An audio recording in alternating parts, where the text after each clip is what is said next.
Tes, tes. Bismillahirrahmanirrahim. Assalamualaikum warahmatullahi wabarakatuh. Alhamdulillahilladzi anzala alaina as-sakinata fi qulubina. Wassalatu wassalamu ala asyrafil anbiya'i wal mursalin wa ala alihi wa ashabihi wa qarabatihi ajma'in wa ba'du.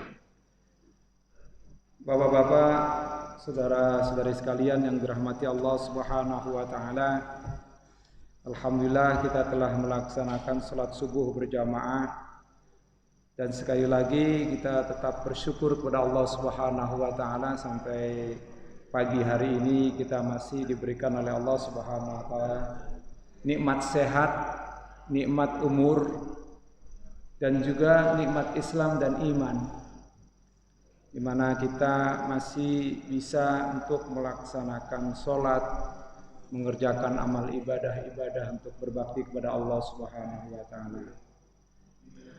Tentunya Allah Subhanahu wa taala akan mencatat langkah kita dari rumah menuju ke Masjid Jabal Ar-Rahmah yang kita cintai ini. Langkah demi langkah kaki kanan kita akan mengangkat kita satu derajat, langkah kiri kita akan menghapuskan satu kesalahan kita, insya Allah. Baiklah bapak-bapak sekalian, sebenarnya saya ini akan membahas tentang sebuah kitab ini sebenarnya. Kitabnya ini bukan kitab kuning, kitab putih, karena warnanya putih Pak. Ya. Kalau kitab kuning warnanya kuning, ini kitab putih. Ini judulnya At-Taj Al-Jami'u lil Usul fi Ahaditsir Rasul. At-Taj itu artinya mahkota. Pokok-pokok mahkota hadis-hadis Rasulullah sallallahu alaihi wasallam yang dikumpulkan di dalam satu kitab. Ini terdapat 4 jilid. Dikarang oleh seorang ulama Al-Azhar, Asy-Syarif kalau enggak salah, Asy-Syaikh Mansur Ali Nasif. Salah satu ulama yang hidupnya itu semasa insya Allah dengan Said Sabiq, pengarang kitab fikih sunnah. Tentunya para ulama itu luar biasa ya. Dulu itu ya, para ulama-ulama kita ini mengabadikan ilmunya itu dengan karya kitab-kitabnya, juga sebuah tradisi halakoh begini nih, tradisi guru dan murid itu yang mengabadikan, yang menyimpan ilmu-ilmu itu sehingga sampai sekarang ini masih ada dan bahkan mungkin sampai hari kiamat insya Allah. Karena sungguh luar biasa. Dulu itu belum ada flash disk, dulu belum ada internet. Bagaimana cara mengekalkan ilmu-ilmu itu? Karena kita belum tentu kita bisa untuk menggali langsung dari Quran dan Al-Hadis. Belum. Ya, kapasitas kita ini sebagai, ya kalau dibilang ya umat Nabi Muhammad ini belum, kalau kita sebagai umat awam gitu ya, belum bisa menyamai ulama-ulama itu. Karena menjadi mujtahid ya. Orang-orang ulama-ulama mujtahid, ulama-ulama yang mengerahkan pikirannya, waktunya untuk kemudian mengkaji, mendalami dari Al-Quran dan Al-Hadis, kemudian sehingga dia membuahkan kitab. Kalau dilihat tuh kitab itu sangat luar biasa, banyak sekali. Nah dari kitab-kitab itu sungguhnya banyak terjadi pendapat yang berbeda dari kalangan para ulama. Baik ulama mutakallimin, ulama teologi maupun ulama fuqaha, ulama fikih, ulama Al-Quran ya, atau ulama ulumul Quran atau ulama tafsir, mufassir, itu banyak sekali. Maka menurut saya ini adalah sebuah keniscayaan kalau terjadi perbedaan di antara kita. Nah, perbedaan ini karena adanya latar belakang setiap para ulama dalam mengkaji, menggali dari Al-Quran dan hadis itu biasanya dipengaruhi oleh backgroundnya masing-masing, baik keluarganya maupun guru-gurunya.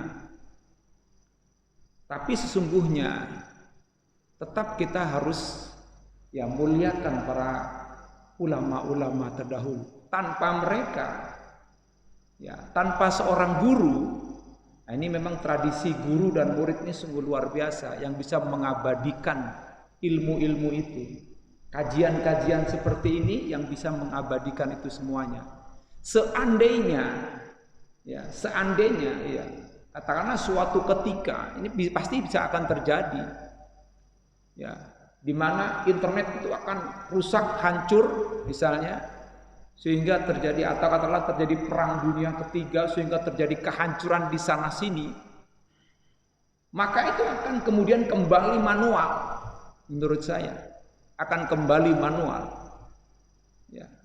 Ini sebenarnya sudah diperkirakan oleh Nabi Muhammad SAW. Bagaimana suatu ketika nanti di mana Dajjal itu memegang pedang atau kemudian dibunuh oleh pedang. Padahal kita sampai saat ini kayaknya menurut pikiran kita kayaknya nggak mungkin nanti perang itu pakai pedang.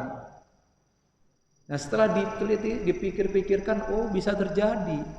Suatu saat nanti pada puncaknya, ilmu dunia itu sampai pada puncaknya, tinggi-tingginya, terus kemudian terjadilah pertentangan, perkelahian yang sudah diperkirakan oleh para malaikat, di mana manusia suka menumpahkan darah, berkelahi, berperang, maka hancur, maka sisalah beberapa orang, dan pada saat itulah muncullah mungkin manual lagi. Kita mungkin belum, kita sudah tidak ada ya.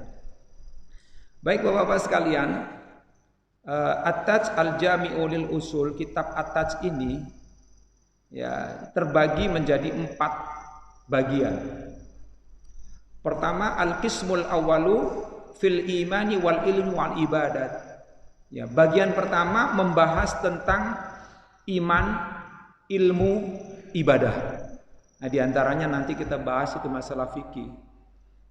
Kemudian Al-Qismus Tsani, bagian yang kedua, yaitu fil muamalati wal ahkami wal adati, membahas tentang muamalah, kemudian hukum-hukum dan juga adat-adat kebiasaan. Al-Qismus Tsalis, kemudian bagian yang ketiga, fil fadaili wat tafsiri wal jihadi. Dan bagian ketiga ini membahas tentang fadilah-fadilah, keutamaan-keutamaan. Kemudian tafsir, kemudian juga jihad. Nah, ini juga pada pembahasan secara khusus. Kemudian bagian yang keempat, Al-Qismur Rabi' fil akhlaqi was sam'iyat, membahas tentang akhlak dan as-sam'iyat. As-sam'iyat itu adalah hal-hal yang gaib, yang cukup kita hanya mendengarkan saja, mengetahui saja. Kita tidak boleh sampai katakan mempelajari dalam arti memikirkan terlalu mendalam. Misalnya tentang zat Allah, karena kita terkenal oleh sabda Nabi SAW. Tafakkaru fi khalqillahi wa la tafakkaru fi zatih.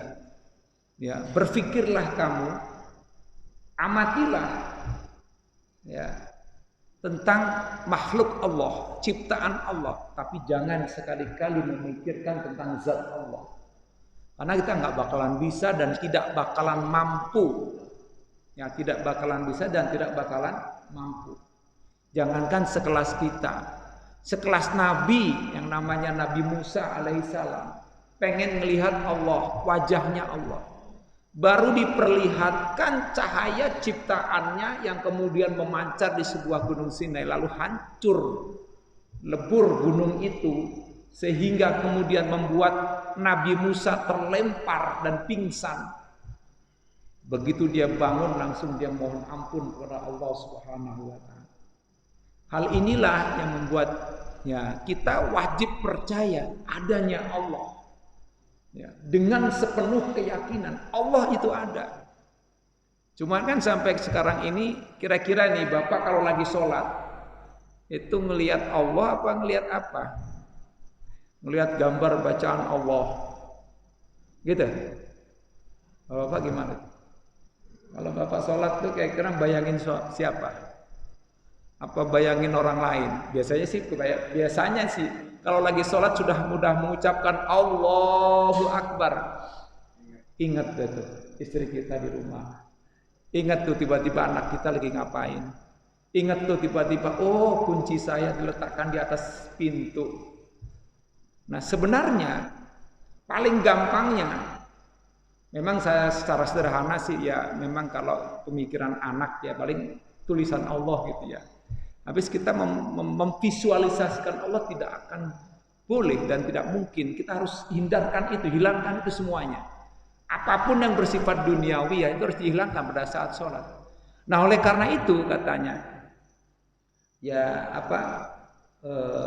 ulama mengatakan asghilu biqiraati fi sholatikum. Sibukkanlah kalian di dalam sholat itu dengan bacaan-bacaan kamu aja. Sibukin aja. Doa iftitah dibaca. Makanya kenapa kalau seandainya ya saya imam gitu ya agak lama itu karena diberikan jeda. Saya memberikan jeda kepada makmum agar membaca doa iftitah. Karena doa iftitah itu sungguh ya walaupun dihukumi sunnah, tapi dasarnya ada dari sabda Rasulullah Shallallahu Alaihi Wasallam. Doa iftitah itu macam-macam. Ada yang Allahumma ba'id baini wa baina, ada yang Allahu akbar kabira walhamdulillahi katsira wa subhanallahi bukratan wa asila. Sampai situ aja itu cukup. Ya. Nanti ada lagi riwayat lain itu yang ditambahi dengan wajjahtu wajhiya lilladzi fataras samawati wal ardh. Itu diambil dari Al-Qur'an ada. Ada juga yang dalam hadis juga ada. Ya, wajjahtu wajhiya. Nah, kemudian diramu, ada yang meramu ya, kemudian menjadi satu. Semuanya bagus, semuanya juga ada rujukannya. Sibukkan saja dengan bacaan itu. Maknanya itu yang penting. Ketika membaca surat Al-Fatihah pun juga sama. Ya, kita sibuk dengan itu aja. Kalau imam membaca, kita harus berusaha untuk memahami apa yang dibaca oleh imam. Alhamdulillahirabbil alamin. Kita harus tahu itu. Ya, asbabul wurudnya atau asbabun nuzulnya surat Al-Fatihah. Terus apa keistimewaan surat Al-Fatihah ketika dibaca? Apa jawaban-jawaban Allah ketika kita membaca surat Al-Fatihah? Yakinkan bahwa ketika kita baca surat Al-Fatihah, ayat demi ayat itu dijawab oleh Allah Subhanahu wa taala. Saya sudah sering ulang. Nah, oleh karena itu kita harus sibuk di situ aja. Insya Allah kita akan mungkin selamat dari membayangkan visualisasi Allah Subhanahu wa taala, supaya terhindar dari kita sampai menyekutukan Allah. Karena kita nggak akan mampu zatnya Allah. Karena Allah itu ya huwal awwalu wal akhir. Dialah yang paling awal, dialah yang paling akhir. Ya. Maka kadang-kadang nggak masuk di akal ya kalau seandainya Tuhan itu punya anak, Tuhan punya istri gitu ya kan nggak mungkin. Berarti kan dia baru. Kalau Fir'aun sampai mengatakan ya qala ana rabbukumul a'la. Fir'aun itu pernah mengatakan begitu. Dia mengatakan aku adalah Tuhan yang maha tinggi. Tapi Fir'aun lahir enggak? Dilahirkan. Ya enggak mungkin masa Tuhan baru. Sementara Allah tidak dilahirkan, sudah dijelaskan dalam surat Al-Ikhlas misalnya. Ya kan? Lam yalid, tidak melahirkan atau tidak mempunyai anak.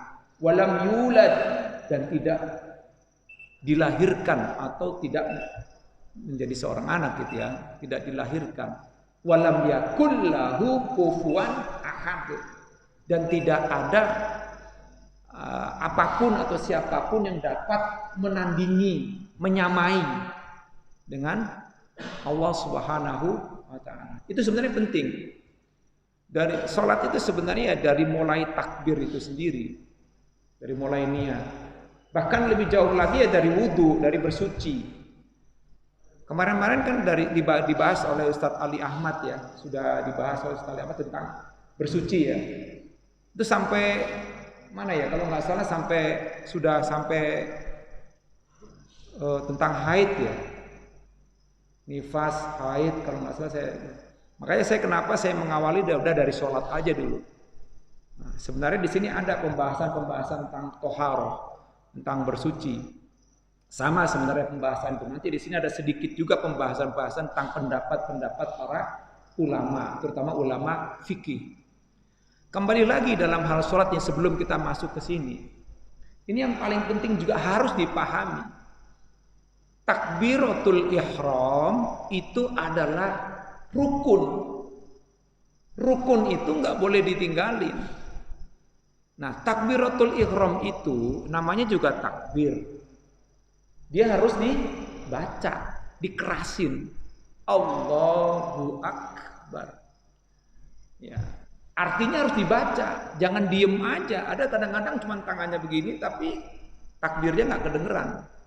Mungkin kita mau berbaik sangka saja. Dia mengucapkan tapi untuk dirinya sendiri, bisa saja. Tapi ini harus hati-hati. Takbir itu harus diucapkan.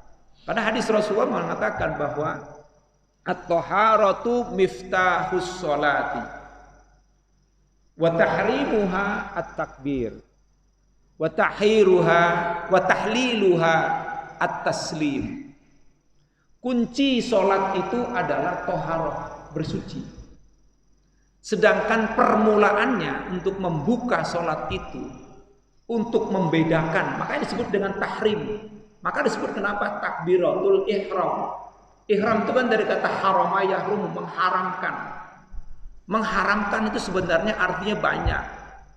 Bisa artinya itu benar-benar meninggalkan, bisa juga artinya itu suci. Masjidil Haram, apakah masjidnya haram? Bukan. Masjid yang suci. Harama yahrum itu artinya mulia, bisa juga. Artinya apa? Harus ditinggalkan dari perbuatan-perbuatan yang buruk, dari pensifatan-pensifatan yang buruk. Maka kalau disebut dengan takbiratul ihram, itu adalah apa? Mengucapkan takbir untuk membatasi perbuatan kita dari perbuatan biasa, perbuatan-perbuatan yang lainnya, untuk kemudian masuk ke dalam sholat, melakukan perbuatan-perbuatan dalam sholat. Sehingga ada bedanya. Nah, bedanya di situ, takbirnya itu. Jadi kalau tadi kuncinya adalah toharoh, maka yang membatasi perbedaan antara perbuatan biasa dengan perbuatan sholat, takbir itu. Maka disebut takbiratul ihram. Kalau sudah Allahu Akbar, haram berkata-kata selain dalam sholat. Karena membatalkan sholat, kan gitu. Jadi khusus gitu. Haram misalnya kalau dalam mazhab Syafi'iyah bergerak lebih dari 3 kali. Itu yang paling pokok. Nah, setelah itu baru kemudian kita bacalah bacaan-bacaan yang ada. Nah, bacaan-bacaan yang sudah pernah ya sudah Bapak-bapak sudah tahu lah. Nah, sekarang kita jangan sampai pemahaman kita seperti anak-anak kecil, baca sekedar baca begitu saja. Tapi sudah harus masuk kepada makna. Ini penting. Supaya apa? Supaya sholat kita khusyuk. Kalau nggak begitu, kita seperti anak-anak biasa aja, sama dengan anak-anak. Anak-anak juga hafal doa iftitah. Anak-anak juga hafal doa surat Al-Fatihah. Anak-anak juga. Tapi kita harus meningkat. Nah, inilah makanya kemudian disebutkan di sini bahwa thalabul ilmi ala ma yajhaluhu wajibun. Menuntut ilmu kepada sesuatu yang belum kita ketahui atau yang tidak kita ketahui, wajib hukumnya. Kita harus tahu gitu loh, dari apa yang kita baca. Nah, wal alimu wal ijabah. Sedangkan orang yang alim, yang punya ilmu, wajib ngajarin. Gak boleh gak ngajarin, jangan diem aja. Jadi kalau ada orang punya ilmu kemudian didiemin, gak disebarin, gak dibagiin misalnya, dia juga dosa. Karena kan kena juga hadis Rasulullah, man katama ilman uljimahullahu yaumal qiyamah. Barang siapa punya ilmu lalu disembunyikan, dia nggak nyebarin, nggak bagiin misalnya, maka dia akan dilijam, dijilid gitu ya. Ya dikekang pada hari kiamat nanti. Nauzubillah min dzalik. Maka sungguh indah dalam Islam itu tradisi. Ya, tradisi seperti ini, adanya guru, ada murid. Karena disitulah akan muncul ya persoalan-persoalan baru, kajian-kajian itu akan membuka wawasan kita dalam beragama. Sehingga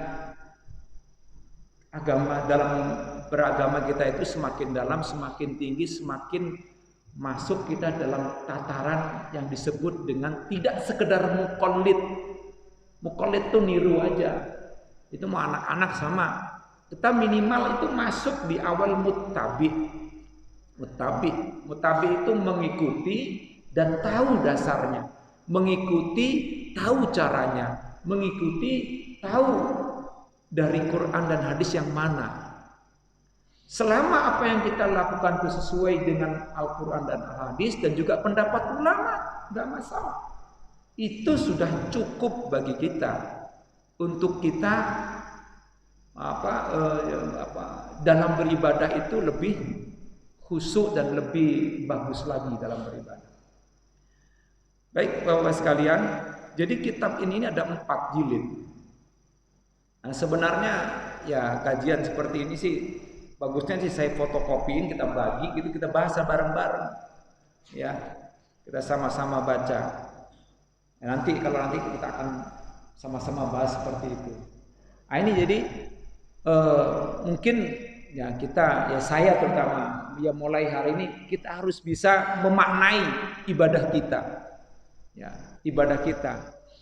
Terutama sholat kita, karena sholat itulah yang dikatakan sebagai amalan ibadah yang paling utama, pertama yang akan dihisab pada saat di hari kiamat.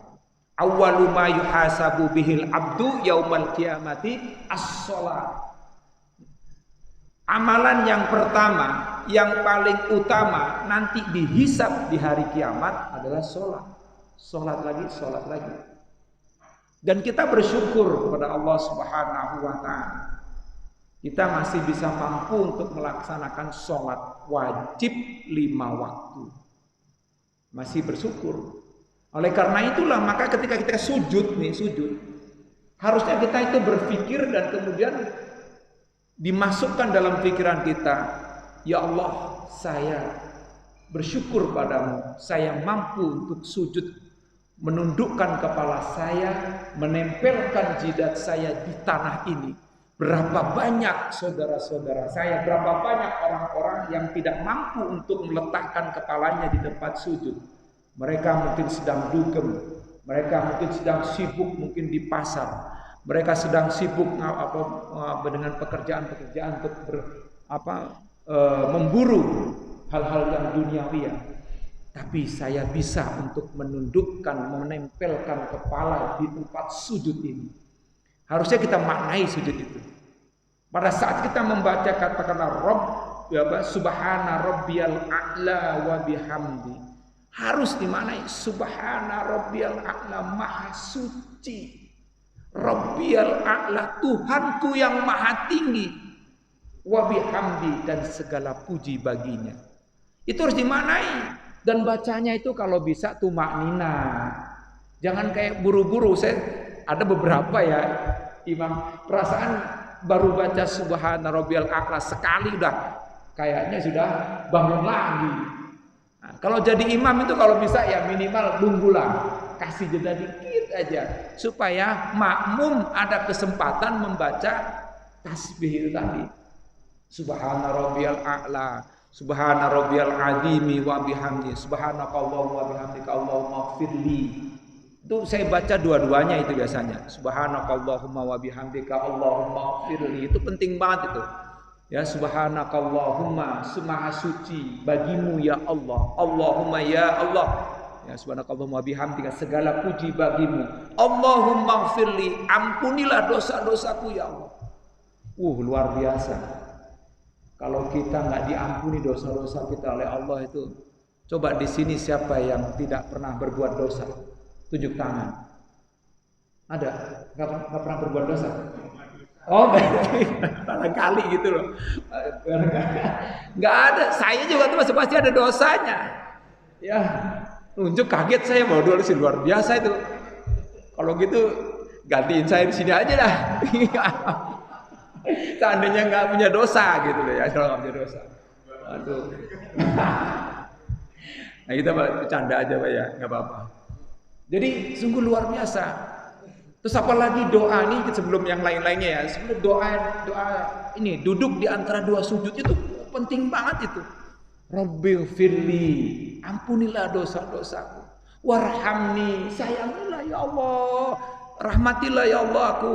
Rabbi warhamni, wajburni, tutupilah kekuranganku. Kita minta ditutup kekurangan kita. Pernah nggak Bapak itu merasa bahwa kekurangan kita itu ditutup oleh Allah? Pernah mungkin kita berbuat dosa waktu kecil, mungkin waktu remaja, mungkin waktu pada saat mahasiswa, yang orang nggak tahu kecuali Allah dan setan, ya gitu. Kecuali Allah dan setan. Itu ditutup kita oleh Allah. Itu tandanya Allah sayang dengan kita. Wajburni. Mungkin itu doa kita ketika waktu sholat. Wajburni, ya Allah tutupilah kuranganku. Coba bayangkan. Di balik perut kita itu kan bergelantungan, ada usus, ada hati, ada liver ya, ada hati ya, ada jantung, ada macam-macam. Coba Pak, kalau seandainya kulit kita itu transparan, kayak apa Pak? Wih serem banget Pak. Secantik apapun itu, tapi kalau melihat ada transparan begitu mah ngeri deketinnya. Ya kan? Seandainya perut kita diperlihatkan, usus kita diliatin gitu, ini transparan. Kan ada Pak, anak lahir kulitnya transparan. Ada itu Pak, kelihatan dalamnya jedug-jedug, gerak segala macam. Ngeri Pak. Itu alhamdulillah kita ditutup. Betapa ngerinya kalau seandainya perut kita transparan, semua kelihatan, jantung dan semuanya, gerakan darah semua. Tambah takut kita sebenarnya, ngeri ya. Nah ini makanya wajburni, apalagi perbuatan-perbuatan kita. Ini kalau seandainya sekali udah ditutup sama Allah, 2 kali sudah ditutup oleh Allah, masih juga melakukan, 3 kali udah ditutup oleh Allah, masih juga, udah. Itu Allah udah nggak bisa maafkan lagi. Biasanya bisa sampai ya kayak beberapa kasus-kasus kita lihat ya, beberapa artis-artis kan kelihatan tuh. Ya kan, bagaimana sampai sudah ditutup, tapi akhirnya melakukan juga jebret, udah habis dia. Ya kan, karirnya juga langsung udah. Wah udah nggak dikenal orang, bahkan udah dicap sebagai orang yang buruk. Nah ini, maka kita minta di situ wajburni, ya kan? Rabbighfirli warhamni wajburni warfa'ni. Ya Allah angkatlah derajatku, angkat. Derajatnya diangkat di dalam arti masukkanlah ke dalam orang-orang soleh, masukkanlah ke dalam orang-orang takwa, masukkanlah ke dalam ahli surga. Warfa'ni, warzukni, karuniakanlah aku karunia. Warzukni di sini tidak hanya karunia, tidak hanya rezeki di dunia, tidak. Karena warzukni di sini juga bisa karunia pada saat nanti di alam kubur, ya kan? Karena ada juga rizki itu tidak hanya di dunia saja, tapi rizki itu di akhirat juga ada, karunia di akhirat. Kita akan mendapatkan naungan yang luar biasa di hadapan Allah Subhanahu wa taala, sementara orang-orang kepanasan misalnya di padang mahsyar. Itu juga termasuk rizki. Warzukni, warfa'ni, warzukni, wahdini. Ini penting juga, wahdini, tunjukilah aku. Ya, artinya bimbinglah aku, tidak hanya sekedar ditunjuk begini. Beda loh Pak ya. Memberikan petunjuk sama dengan ya kalau ada orang misalnya bertanya kepada kita, Pak, rumahnya Pak Haji Atma yang mana? Oh, Bapak jalan ke sana, itu di RT 3, Bapak belok ke arah kanan. Nah, di situ di beberapa rumah itu 1 2 3 4 rumah ya. Itu baru rumah Pak Haji Atma. Itu baru nunjukin. Tetapi kalau yang disebut dengan hidayah itu selain itu maknanya adalah tidak hanya sekedar ditunjuki, tapi dibimbing, dianterin. Pengen ke rumahnya Pak Haji Atma, yuk Pak, saya anterin Pak. Nah, itu sampai ke rumahnya. Yang disebut dengan hidayah, tidak hanya sekedar hidayah. Kalau sekedar dikasih petunjuk bisa kesasar juga.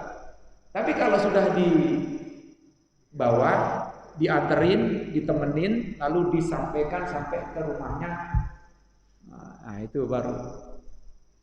Nah ini sungguh luar biasa dalam makna sholat saja itu. Sholat aja itu luar biasa. Sungguh sholat itu luar biasa. Terima kasih banyak nih. Cuman ini Asyura ini. Asyura ini, mohon maaf ini. Ya. Enggak apa-apa. Ini juga berpahala. Terima kasih. Jazakallah khairal jaza. Jazakallahu fima ataita wa baraka fima buqaita. Ya, baik. Kemudian kita harus bahas secara menyeluruh aja dulu tentang sholat itu sendiri. Terus ada banyak juga kata-kata dalam sholat yang juga perlu dimaknai selain itu. Saya tahiyat. Tahiyat juga sama. Tahiyat itu kalau tidak dibaca, ya kalau ulama mazhab Syafi'iyah mengatakan itu rukun. Maka kalau ketika tidak dibaca, maka sholatnya batal. Termasuk sholawat di dalam sholat itu sendiri, sholawat. Ya, itu juga sama, harus dibaca itu. Dan sholawatnya itu tidak hanya sekedar sholawat kepada Nabi, kekeluarganya pun harus disebutkan. Memang sebaiknya kalau bersolawat itu tidak hanya kepada Nabi saja. Allahumma sholli ala Muhammad. Kalau bisa langsung wa ala ali Muhammad. Boleh pakai Sayyidina, boleh. Enggak pakai Sayyidina juga enggak apa-apa, itu sesuai dengan hadis. Ya, boleh pakai Sayyidina. Sebenarnya pakai Sayyidina itu sebenarnya untuk menghormati Nabi kita Muhammad sallallahu alaihi wasallam. Ya kalau Allah saja menghormati Nabi.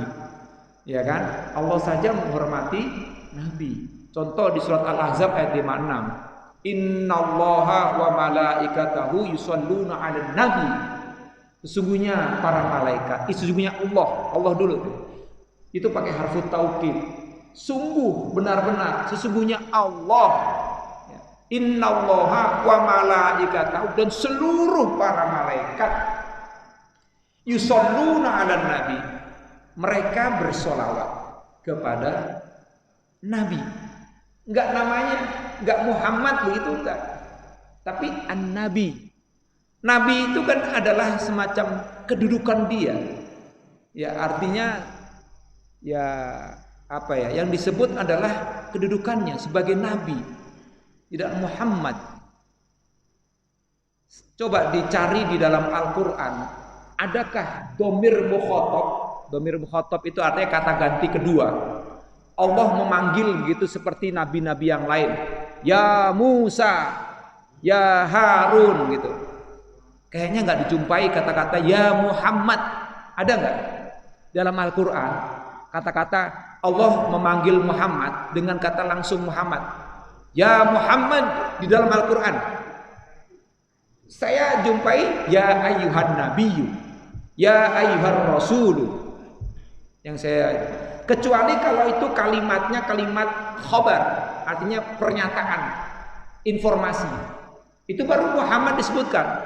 Makana Muhammadun aba ahadim mirrijalikum wa ma Muhammadun illa rasul qad khalat min qablihi rasul.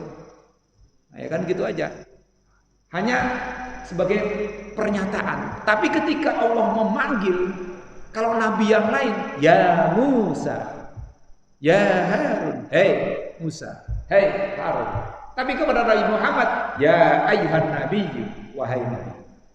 Di situ ada alnya al-ma'rifah dan itu mufrad, tunggal. Itu sudah pasti ya menjurus kata ganti kepada Nabi Muhammad sallallahu alaihi wasallam. Nah, ini juga fungsinya kita ketika kita ketika kita harus belajar bahasa Arab sedikit lah. Karena di dalam Al-Quran sendiri Allah itu kadang menggunakan kata huwa, dia. Allah itu kadang menggunakan kata ka, kamu laki-laki. Huwa, dia laki-laki. Contoh di surat Al-Ikhlas. Qul huwallahu ahad. Katakanlah dia huwa laki-laki. Nah kalau kita Tuhan kita laki-laki. Bukan. Kalau gitu Allah laki-laki dong. Enggak, nauzubillah min dzalik. Huwa. Kalau perempuan kan hiya. Ya kan? Kalau dua huma. Mereka berdua. Kalau mereka laki-laki banyak hum. Kalau mereka perempuan banyak hunna. Nah, itu kan. Nah, kenapa Allah menggunakan huwa, dia? Ini kalau seandainya orang luar itu pintar bahasa Arab, terus bertanding dengan kita, tapi jangan takut. Selama kita berpegang teguh kepada Al-Quran, insya Allah. Al-Quran itu insya Allah tidak akan bisa ditandingi oleh siapapun di dunia ini. Jadi, kalau Bapak berdebat, buka aja Al-Quran. Insya Allah pasti Al-Quran itu tidak akan bisa didebat.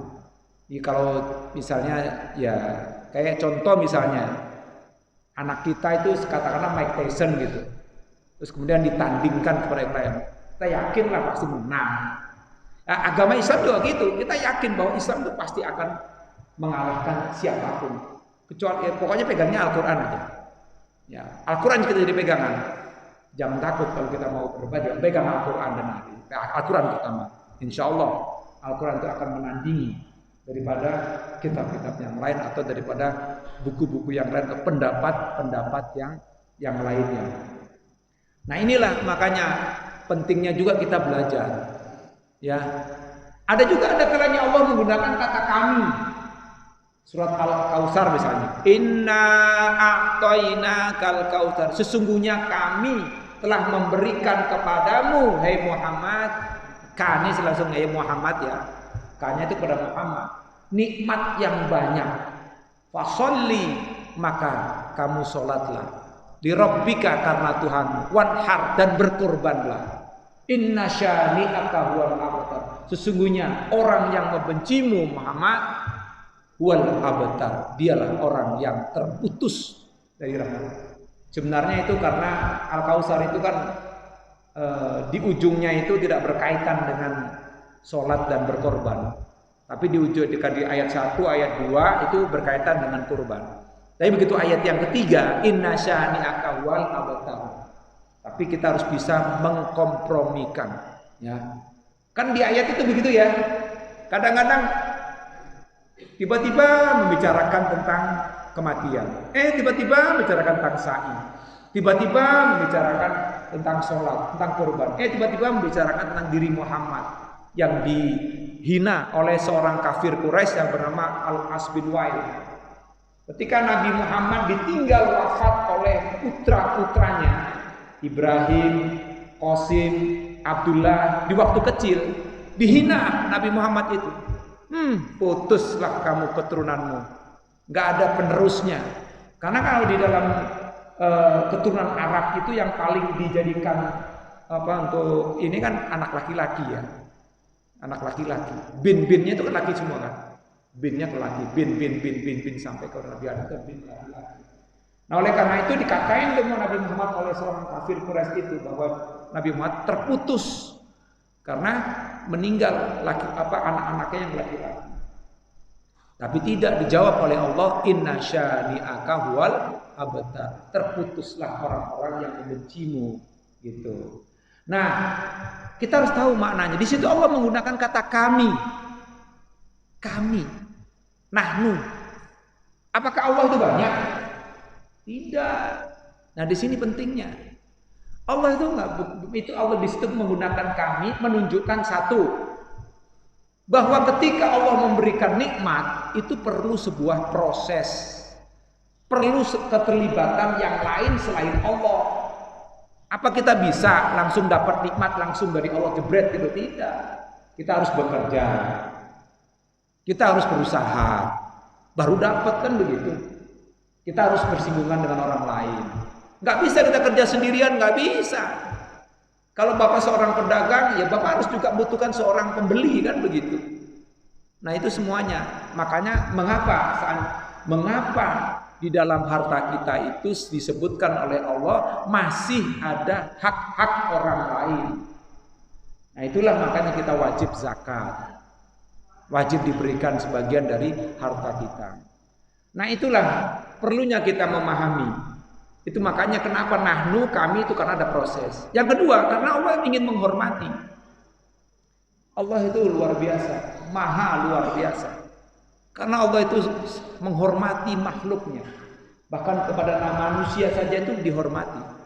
Walaqad karramna bani Adam. Sungguh kami, kata Allah, telah memuliakan anak cucu Adam. Makanya mengapa? Kalau mati nggak dibuang begitu aja kayak bangkai tikus gitu, enggak dibuang begitu, enggak.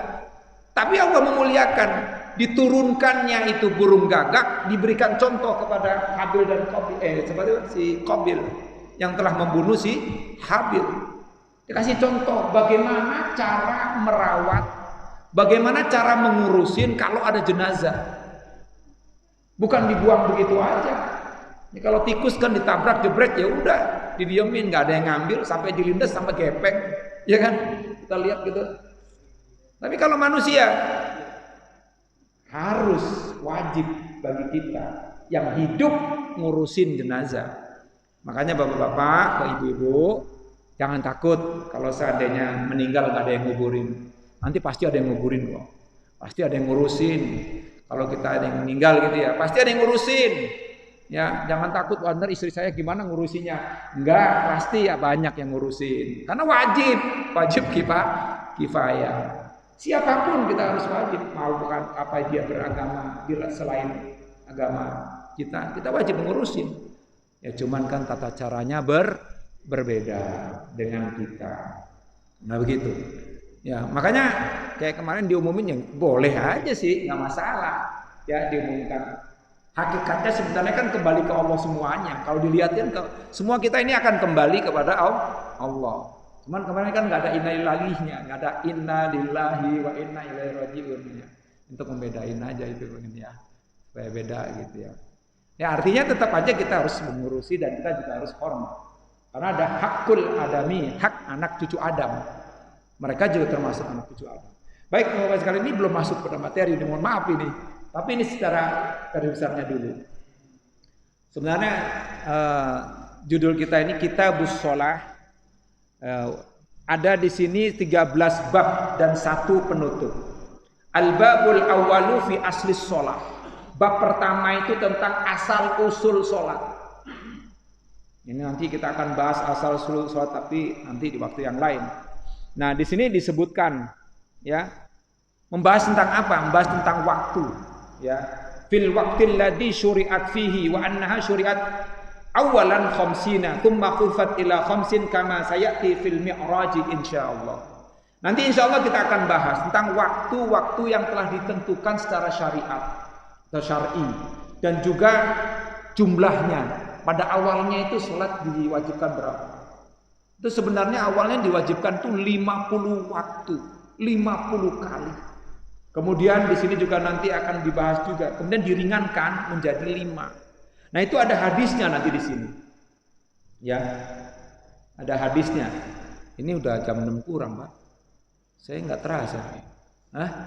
Udah selesai ya? Mohon maaf. Ini maklum nih dari dalam ini, dari dalam ya kayak ini aja dah. Kita santai aja, Pak ya. Mohon maaf. Terus Pak. Jangan terus Pak. Ada sholat syuruk. Ini juga sunat juga Pak. Sunnah dan itu tradisi yang dilakukan oleh Rasulullah SAW. Rasulullah itu kalau setelah habis sholat subuh, beliau duduk di tempat. Cuman kan di situ ada perbedaan pendapat ya. Apakah beliau duduk di tempatnya situ masih sendiri? Apakah juga dia akan duduk di pojok sana? Apakah dia mau dibujuk ke sini? Yang penting masih di dalam masjid. Itu aja. Beliau kemudian duduk, zikir. Ya, zikir. Nah, ini kan sebenarnya ada perintahnya juga dalam Al-Qur'an surat An-Nisa ayat 103. Ini sebenarnya bagian ini. Ya, fa idza qadaitumus sholata fadhkurullaha qiyaman wa qu'udan wa 'ala junubikum. Wa idza ma'nantum fa'aqimus sholata inna sholata kanat 'alal mu'minina kitaban mawquta. Itu begitu. Itu perintahnya itu. Al-Qur'an surat An-Nisa ayat 103. Apabila kamu telah selesai melaksanakan sholat, tapi di situ kaitannya sebenarnya sholatnya sholatul khauf. Di sholat khauf aja, sholat dalam peperangan saja, Allah perintahkan kalau setelah sholat khauf harus dzikir. Ini sholat biasa, sholat maksudnya sholat dalam keadaan tenang, dalam keadaan aman. Kok kita nggak dzikir? Itu sayang banget. Ya. Fa idza qadaytumus sholat fadhkurullaha qiyaman wa qu'udan. Itu sampai-sampai kenapa Allah menyebutkan qiyaman wa qu'udan wa ala junubikum. Berzikirlah kamu dalam keadaan berdiri, dalam keadaan duduk, dalam keadaan berbaring. Tetap kita zikir kepada Allah, ingat kepada Allah atau menyebut nama Allah atau lain sebagainya. Makanya ya dzkurullah, fa idza qadaytum sholata fadhkurullah.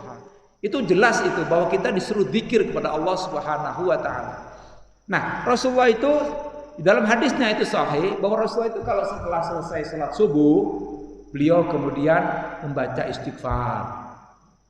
Ampunan kepada Allah, istighfar, astagfirullahaladzim. Astagfirullah boleh, yang paling singkat astagfirullah. Kalau yang ada juga yang lebih lengkap, astagfirullahaladzim alladzi la ilaha illa huwal hayyul qayyum wa atubu ilaihi.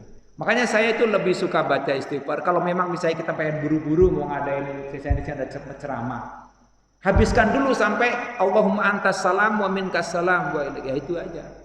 Ya. Karena semakna dengan Allah melantas jalan. Semakna dengan Allah enggak ya? Allahumma lantas jalan. Nah, disitulah di Allahumma antas salam boleh. Makanya kemudian imam itu merubah posisi. Ada yang begitu melakukan. Supaya apa? Oh, sholat berarti udah selesai. Artinya boleh kamu pergi kemana aja. Sebenarnya ketika sudah mengucapkan salam pun juga boleh. Ya, di surat Jum'ah itu tadi saya udah baca itu kan ya ada ya. Ya, itu. Mana itu? Faida qudiyatis sholatu fantashiru fil ardi wabtaghu min fadlillahi wadhkurullaha katsiran la'allakum tuflihun. Apabila sholat sudah ditunaikan, menyebarlah kamu. Nah, itu sebenarnya karena dulu kasusnya umat Nabi Muhammad tuh imannya belum kuat. Pada saat itu di mana dagang itu sungguh penting banget gitu. Jadi begitu Nabi Muhammad itu tuh kejadian itu, Pak. Nabi Muhammad lagi khotib, belum selesai Jumatan itu. Nabi Muhammad ditinggal oleh umatnya sampai tinggal cuma 12 orang. Yang lainnya pada pergi. Baru dijelasin, faida qudiyatis sholatu fantashiru fil ardi. Kalau udah selesai itu, udah penyebar deh, udah keluar deh. Begitu maksudnya. Tapi itu kaitannya dengan sholat Jumat pada saat itu. Tapi kan sesungguhnya Rasulullah memberikan contoh, habis sholat jangan langsung menyebar dong kalau bisa. Toh kalau sampai misalnya bapak memang pengen pergi, itu nggak masalah juga. Jangan lupa tetap ada kata-kata lanjutnya. Fadhkurullah dzikran katsira. Berzikirlah kepada Allah yang banyak. Tetap dalam keadaan berjalan pun kita istighfar bisa nggak? Bisa. Jangan sampai dilalaikan. Jangan sampai kita ngobrol yang lain-lainnya. Kalau bisa istighfar dalam hati. Astagfirullahaladzim. Boleh tinggalkan sini nggak masalah, pergi nggak masalah. Nggak masalah. Karena kan ada dalam surat itu kan, surat Jum'ah itu kan, fantasyiru fil ardi. Tapi tetap harus zikir kepada Allah, zikrullah yang banyak. Ya. Ya. Tapi kalau yang dilakukan oleh Rasulullah, beliau duduk kalau habis sholat subuh nih ya, duduk itu, tetap duduk di tempat, baca istighfar. Baca kalimat tauhid la ilaha illallah la syarikalah lahu. Kemudian baca Allahumma antas salam wa minkas salam. Yang pendek tabarakta ya dzal jalali wal ikram. Kalau yang panjang boleh Allahumma antas salam ya Allahumma antas salam wa minkas salam tabarakta ya dzal jalali wal ikram. Ada khilna jannata darussalam. Boleh yang panjang juga. Itu juga intinya juga doa. Itu dilakukan oleh Rasulullah SAW. Saya kira cukup sampai di sini aja karena kita akan melaksanakan sholat suruh. Setelah berzikir nih Rasulullah, dia juga doa juga. Kalau bisa baca Quran juga. Sampai menjelang syuruk, beliau melakukan sholat syuruk 2 rakaat. Terima kasih. Wassalamualaikum warahmatullahi wabarakatuh. Ada yang mau bertanya? Nggak usah kali. Oke, silakan. Assalamualaikum warahmatullahi wabarakatuh. Waalaikumsalam.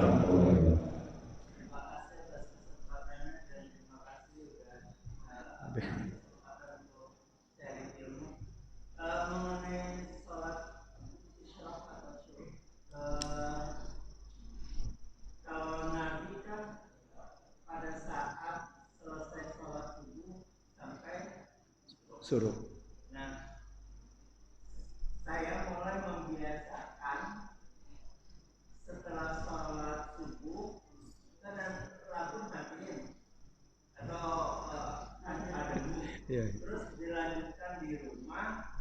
tadarus Al-Quran sampai waktu subuh.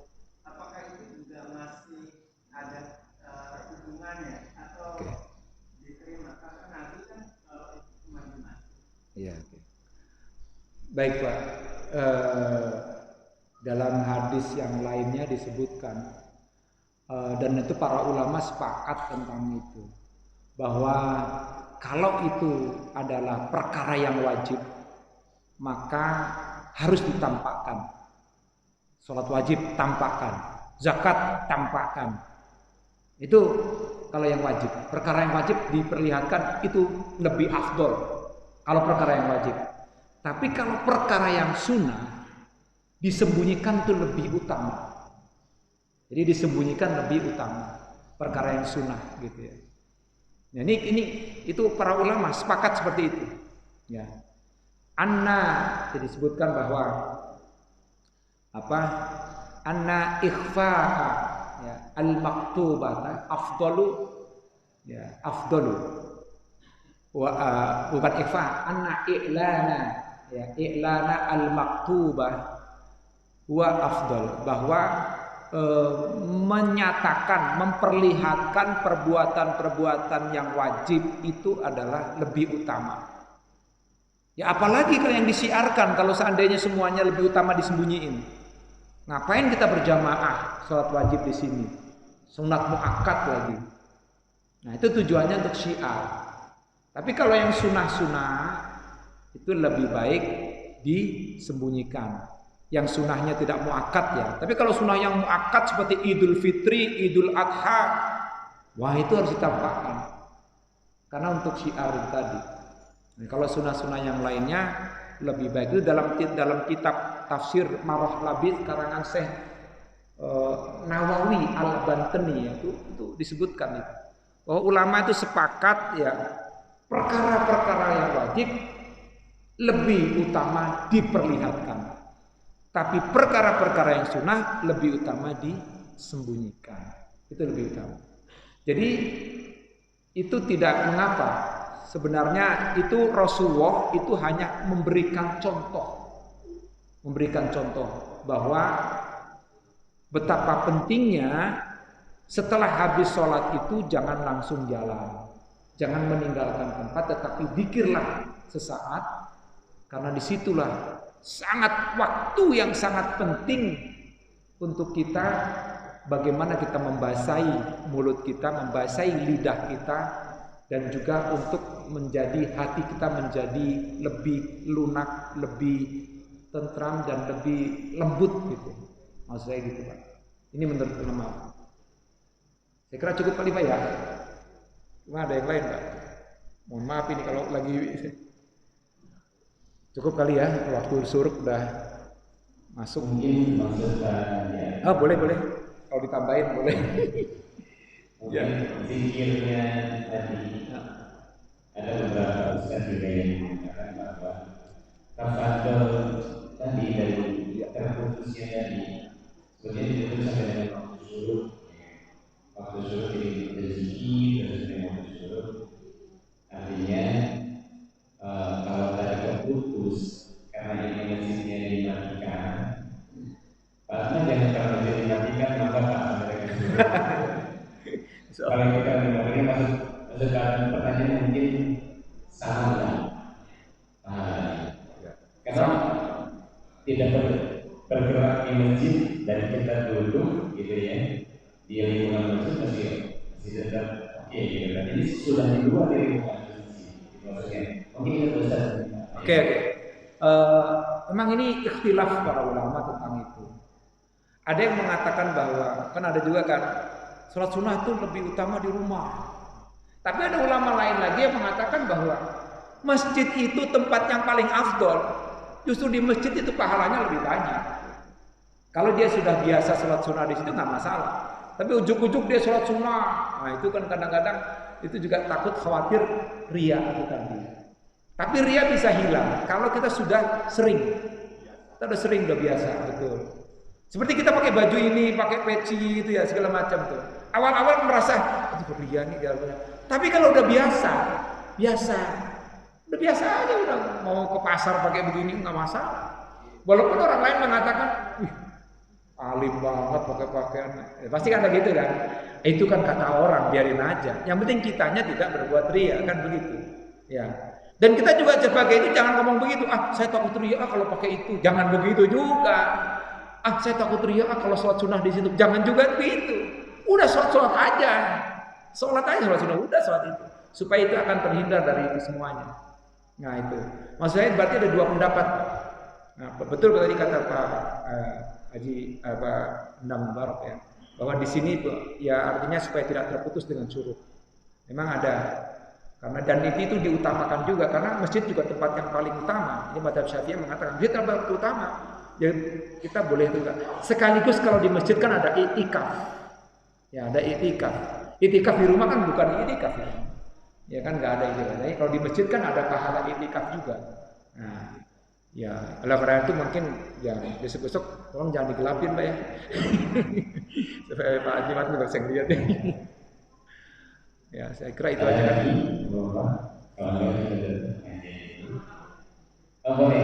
Ya Pak Dana silakan. Assalamualaikum warahmatullahi wabarakatuh. Waalaikumsalam warahmatullahi wabarakatuh.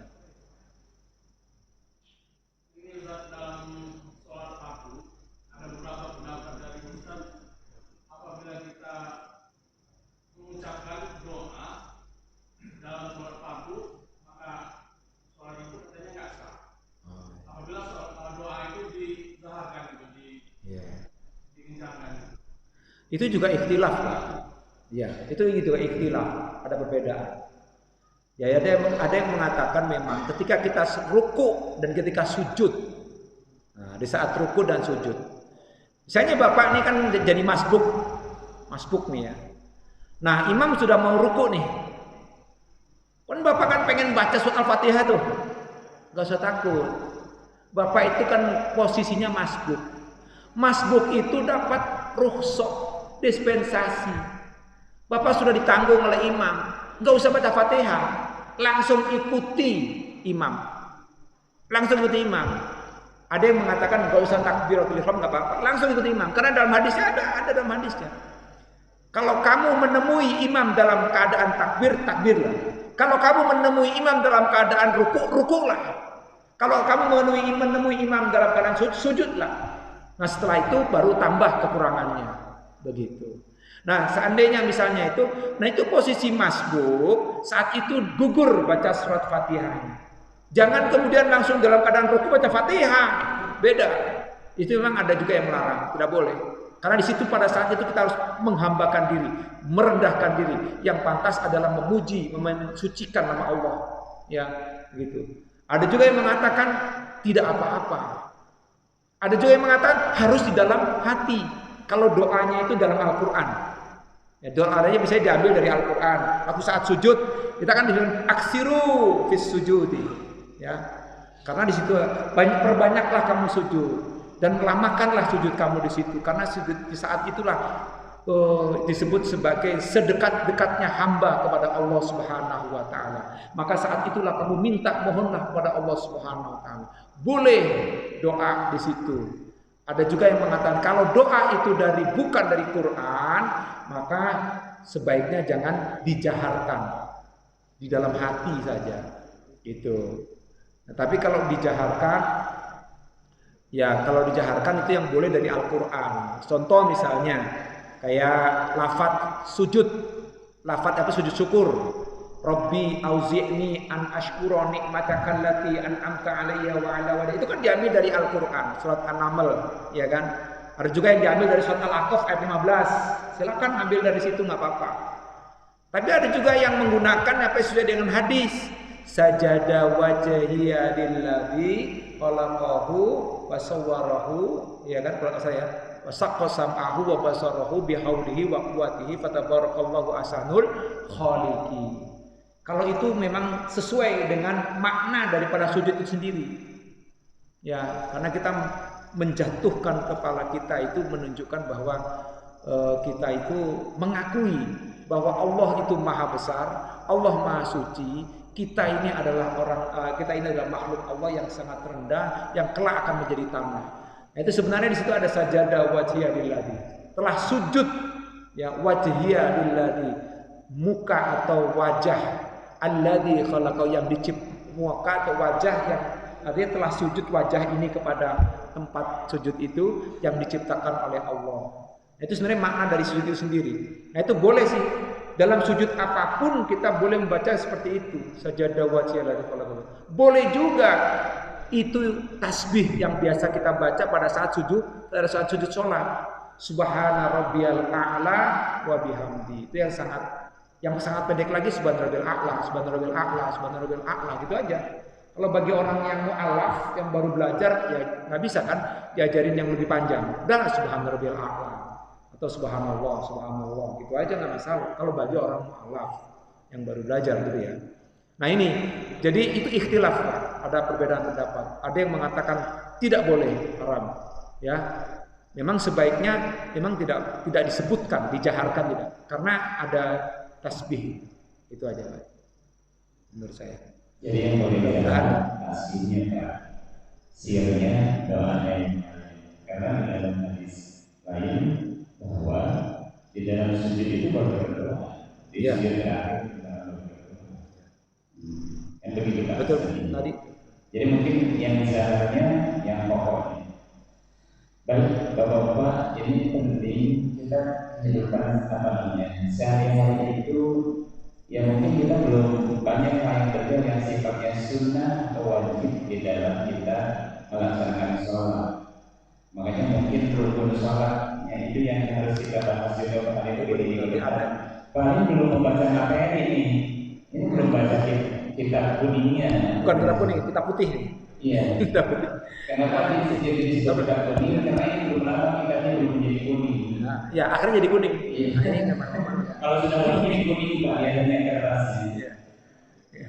Itu saja mungkin Bapak-bapak semua, kita cukupkan pengajian ini dan kita tutup dengan doa kafaratul majid. Subhanallah wa bihamdihi, asyhadu an la ilaha illa anta, astaghfiruka wa atubu ilaik. Assalamualaikum warahmatullahi wabarakatuh. Silakan untuk sholat syukur.